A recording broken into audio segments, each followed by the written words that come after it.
Hey, sweetheart. The recycling center is 3 miles back that way. This gate is for official military personnel and families only. The voice cut through the humid San Diego air, dripping with a condescension that felt heavier than the midday sun. Erica Walsh didn't flinch. She didn't step back. She just stood there, her worn canvas sneakers planted firmly on the asphalt of the Marine Corps Recruit Depot gate. The heat radiated off the blacktop, shimmering in waves that distorted the palm trees lining the entrance, but the young Marine sentry in front of her was crystal clear. He was pristine, his khaki shirt pressed to a razor's edge, his cover angled perfectly over eyes that scanned her with open disgust. Erica adjusted the strap of her bag, a faded, fraying duffel that contained everything she owned in this world. She knew what he saw. He saw the grime under her fingernails. He saw the layers of mismatched clothing she wore despite the heat, a habit from nights spent sleeping under overpasses where the temperature dropped sharply at 3 a.m. He saw the long blonde hair that, while brushed and pulled back into a severe ponytail, was dull from lack of expensive shampoos and sun damage. He saw a vagrant, a nuisance, a stain on the immaculate image of the Corps. "I need to get to the parade deck," Erica said, her voice raspy from dehydration but steady. It wasn't a plea, it was a statement of fact.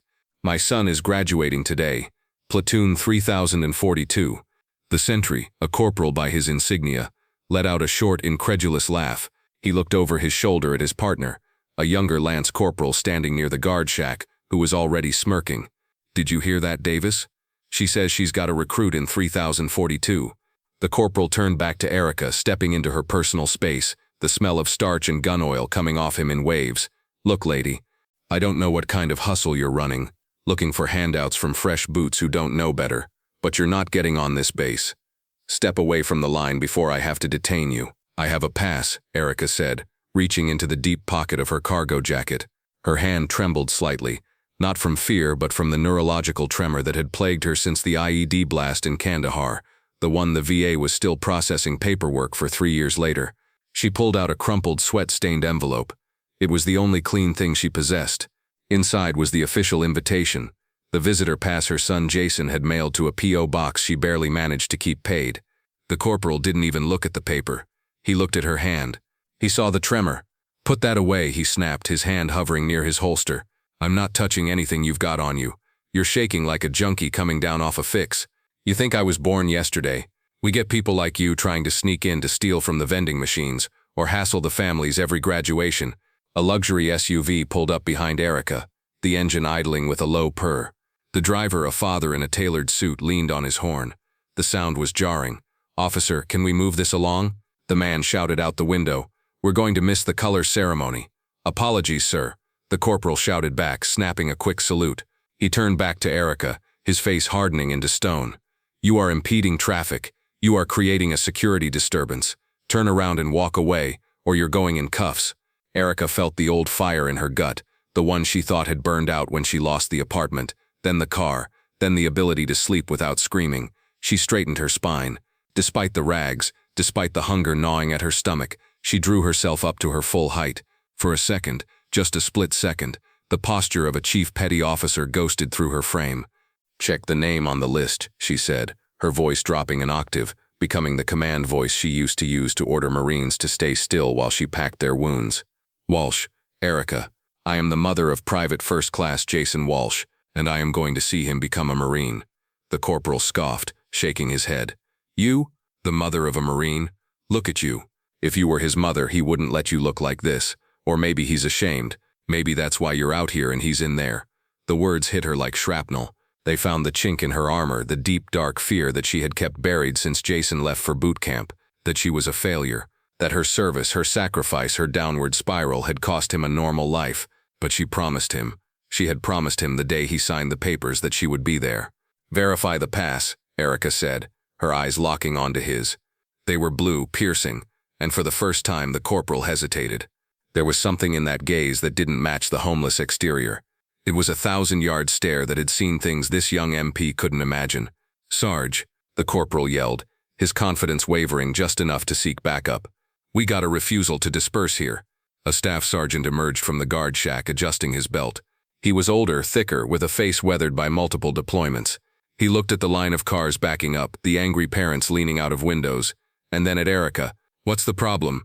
the staff sergeant asked, his tone bored but dangerous. "She claims she's a parent, Sergeant," the corporal said, pointing at Erica as if she were a pile of refuse. Refuses to leave, suspected intoxication or mental instability. She's blocking the flow. The staff sergeant walked up to Erica, stopping inches from her face. He sniffed the air, looking for the smell of alcohol. All he smelled was old sweat and dust. "Ma'am," he started, using the term with zero respect. "This is a secure military installation.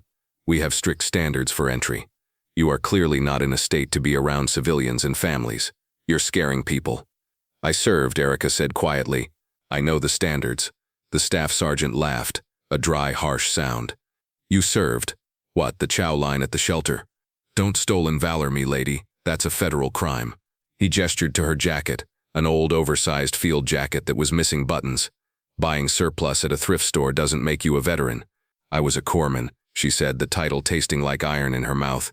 "FMF, 1st Marine Division." "Yeah, and I'm the commandant," the staff sergeant sneered. "Get her out of here, Miller. If she resists, drop her."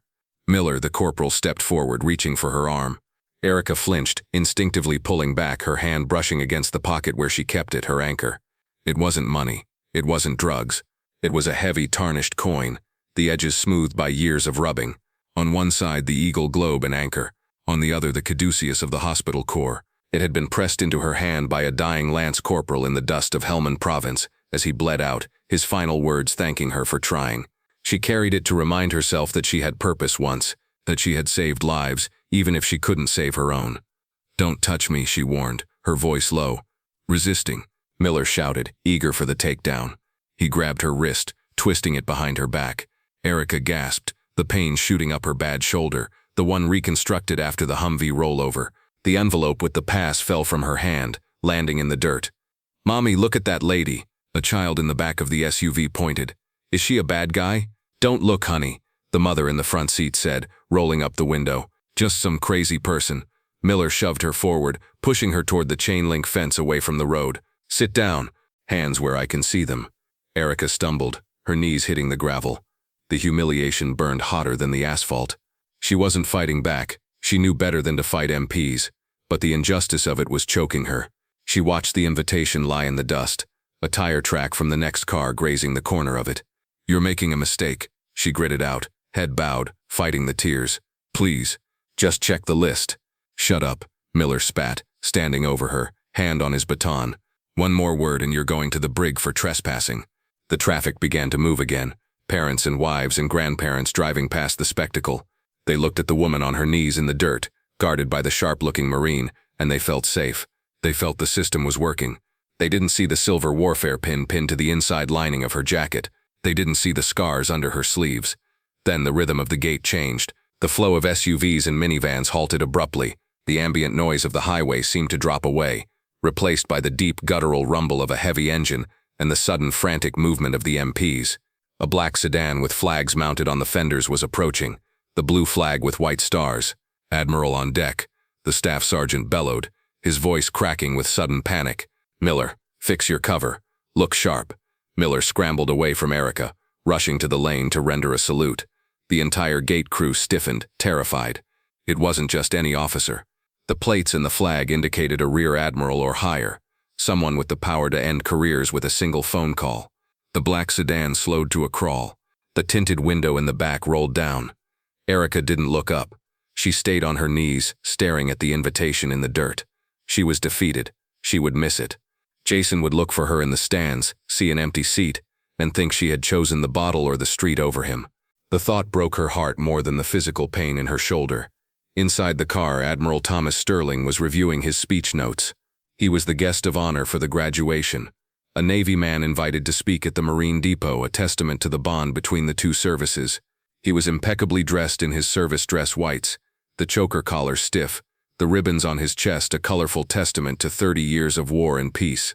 He glanced out the window as the car slowed, annoyed by the delay. His eyes swept over the guard shack, the nervous MPs, and then landed on the heap of rags kneeling by the fence. He frowned. It was an eyesore, certainly, but something about the person caught his attention. It wasn't the clothes. It was the way she held her head.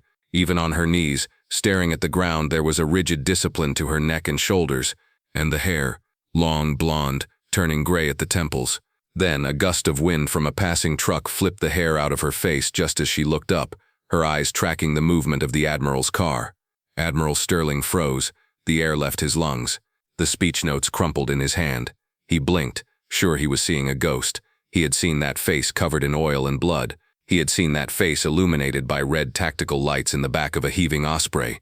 He had seen that face scream orders at officers superior to her to get out of the way so she could work. "Stop the car," Sterling ordered. His voice was quiet, deadly. "Sir," the driver, a young petty officer, asked. "Stop the car," Sterling barked. The sedan lurched to a halt right in the middle of the intake lane, blocking everything. The MPs looked at each other, sheer terror in their eyes. Had they messed up the salute? Was the uniform wrong? The back door opened. A polished white shoe hit the asphalt. Admiral Sterling emerged. He stood 6'2", an imposing figure in white gold shoulder boards gleaming. He didn't look at the staff sergeant who was rushing over to apologize for the delay. He didn't look at Corporal Miller who was trembling at attention. He walked straight toward the homeless woman by the fence. "Sir, stay back," Miller yelled instinctively, his training kicking in before his brain caught up. "That individual is unstable. We were just removing her." Sterling didn't even acknowledge the Marine's existence. He kept walking, his pace quickening. Erica saw the white shoes enter her field of vision. She braced herself. Another lecture. Another officer telling her she was a disgrace. She closed her eyes, preparing for the shame.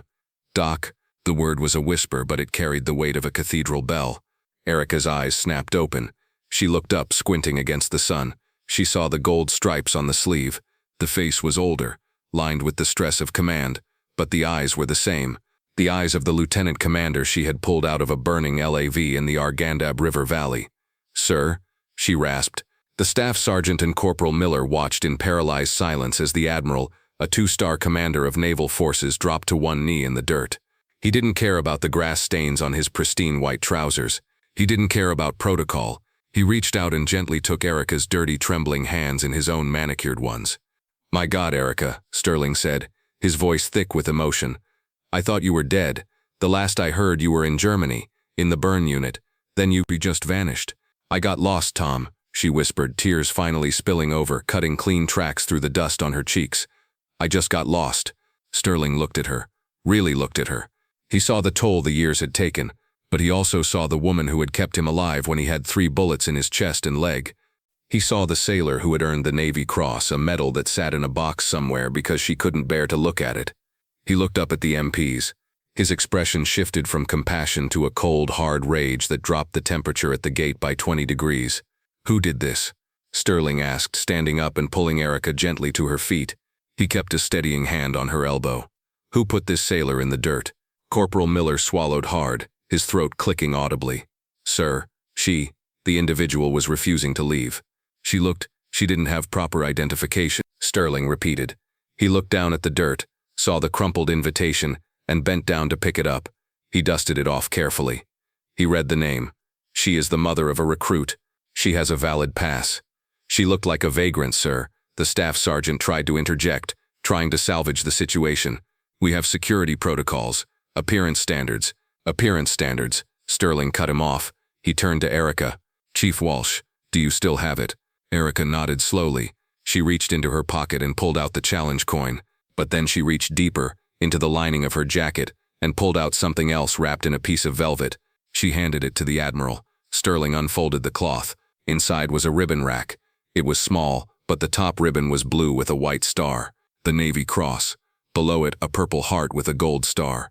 Sterling held the ribbons up so the MPs could see them. "You see this?" Sterling's voice boomed, carrying over the idling cars. "This woman is a chief petty officer. She served 4 combat tours. She is a recipient of the Navy Cross. She saved more Marines in one afternoon than you will likely meet in your entire career." The color drained from Corporal Miller's face. He looked at the homeless woman, really looked at her, and saw the jagged scar running down her neck that he had missed before. "She has earned the right to walk onto this base barefoot if she chooses," Sterling said. "And you threw her in the dirt." "Sir, we didn't know," Miller whispered. "Because you didn't look," Sterling said. "You saw a wrapper. You didn't check the contents. You judged a book by its cover, Marine, and you judged the wrong damn book." Sterling turned back to Erica. He brushed a smudge of dirt off her shoulder. "Your son is graduating?" "Yes, sir. Platoon 3042. He's going to be a fine Marine if he's half the warrior his mother is." Sterling said. He looked at his watch. We're running late, Chief, and I believe we have VIP seating.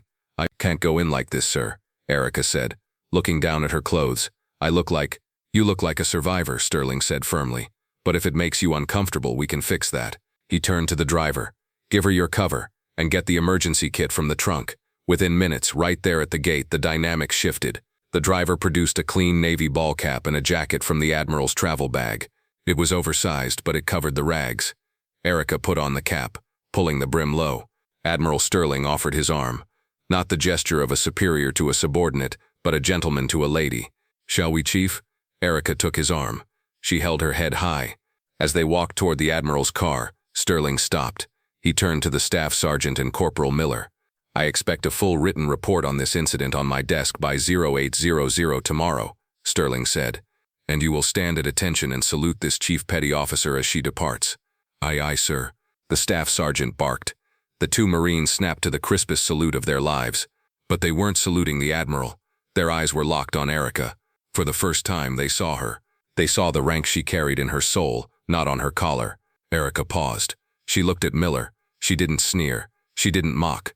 She just nodded, a slow, forgiving nod. Carry on, she said softly. She got into the back of the black sedan. The door closed with a heavy thud, shutting out the heat and the noise. The air conditioning washed over her. As the car drove onto the base, bypassing the security checkpoints, Erica watched the familiar buildings of the depot pass by. The obstacle courses, the yellow footprints, the barracks, it all came flooding back. The discipline, the purpose. How is he? Sterling asked gently. Your boy? He's good, Erica said, clutching the invitation. He doesn't know about how bad it got. I write him letters. I have a P.O. box. I didn't want him to worry. He won't just worry, Erica. He'll be proud, Sterling said. They arrived at the parade deck. The stands were packed, thousands of people fanning themselves with programs. The Marine band was playing a Sousa march. The air was electric with anticipation. The car pulled up right behind the reviewing stand. The VIP area. Ready? Sterling asked. I'm scared, Tom, she admitted. More scared than I was in the triangle. I've got your six, Doc. Always. They stepped out. The crowd murmured. Who was this woman in the oversized jacket and ball cap walking next to the guest of honor? Was she a dignitary? A politician? Sterling led her up the steps of the reviewing stand. The general in charge of the depot stood up, confused. Sterling leaned in and whispered in the general's ear. The general's eyes widened. He looked at Erica, then immediately extended his hand. An honor, Chief Walsh, the general said. Please, front row. Erica sat in the front row, center. To her left, a two-star general. To her right, a two-star admiral. The ceremony began. The march on, the drill, the perfection of movement. Erica watched with tears blurring her vision. And then, the order was given to center. March. The guidons moved. The platoons adjusted. And there he was. Private First Class, Jason Walsh. He was taller than she remembered. Leaner. His jaw was set, his chest puffed out. He looked like a Marine. He scanned the crowd. He was looking for her in the general admission bleachers, way in the back. His eyes darted back and forth, a flicker of panic in them. He couldn't find her. Then the announcer spoke. Ladies and gentlemen, today we have a special guest of honor, a recipient of the Navy Cross and a veteran of the Battle of Fallujah, Chief Petty Officer Erica Walsh. The crowd went silent. Jason's head snapped toward the reviewing stand. He saw the white uniform of the Admiral, and next to him, the woman in the ball cap. He squinted. Then his eyes went wide. Erica stood up. She took off the ball cap. Her blonde hair fell down. She waved, a small, shy wave. Jason broke bearing. Just for a second, a smile broke across his face that was so bright it could have lit up the night sky. He imperceptibly nodded. You made it. The Admiral leaned into the microphone. I was going to give a speech today about strategy, he said, his voice booming across the parade deck. But today I want to talk about loyalty. I want to talk about the fact that the uniform doesn't make the warrior. The heart makes the warrior. And nobody gets left behind. He looked at Erica. Especially not our mamas. The crowd erupted, a roar of applause that shook the bleachers. Marines in the formation, who were supposed to be statues, were fighting back emotions. After the dismissal, the scene on the deck was chaos. Families rushing to their new Marines. Hugs, tears. Erica stood by the VIP railing, hesitating. She felt unworthy again. Then she saw him. Jason was sprinting. He wasn't walking. He was running toward the reviewing stand, dodging families. He hit the bottom of the stairs and took them two at a time. "Mom!" He slammed into her, wrapping his arms around her in a bear hug that lifted her off her feet. He buried his face in her neck, not caring about the dirt, the smell, or the rags under the jacket. "You came," he sobbed. I didn't think you could make it. I walked," she whispered into his ear. "I walked the whole way, baby." Jason pulled back. He looked at her. He saw the Admiral standing behind her. He snapped to attention to salute, but Sterling waved it off. "At ease, Marine," Sterling said. "Go hug your mother." Jason looked at his mom, then at the Admiral. "Sir, you know my mom?" "Your mother saved my life, son," Sterling said. "And today she reminded me what leadership looks like." Sterling pulled a card from his pocket. He handed it to Erica. "I need a chief on my staff," Sterling said. "Civilian liaison for veteran affairs. It comes with housing, it comes with a paycheck, and it comes with the respect you deserve." "I'm not asking, Erica. I'm ordering you to report Monday morning." Erica looked at the card, then at her son. "I don't have a uniform, sir," she said. "We'll get you a new one," Sterling smiled. "But keep the sneakers. They tell a hell of a story." As they walked off the parade deck together, the Admiral, the new Marine, and the homeless veteran, the crowd parted. Not because of the rank on the Admiral's collar, but because of the woman in the middle. Back at the gate, Corporal Miller watched the convoy leave on the monitors. He sat in silence. The image of the Admiral kneeling in the dirt burned into his brain. He took off his cover and looked at it. "You okay, Miller?" the staff sergeant asked. "No, Sarge," Miller said quietly. "I don't think I am." "Good," the sergeant said, picking up the logbook. "Then maybe you learned something. Write the report." And Miller, "Yeah, Sarge? Make sure you spell her name right. It's Walsh, Chief Walsh." Miller picked up his pen. He started writing. And for the first time in his career, he understood that the most important part of guarding the gate wasn't keeping people out. It was knowing who deserved to come in. Erica Walsh didn't just walk into the graduation that day. She walked back into her life. And she brought the whole damn Navy with her.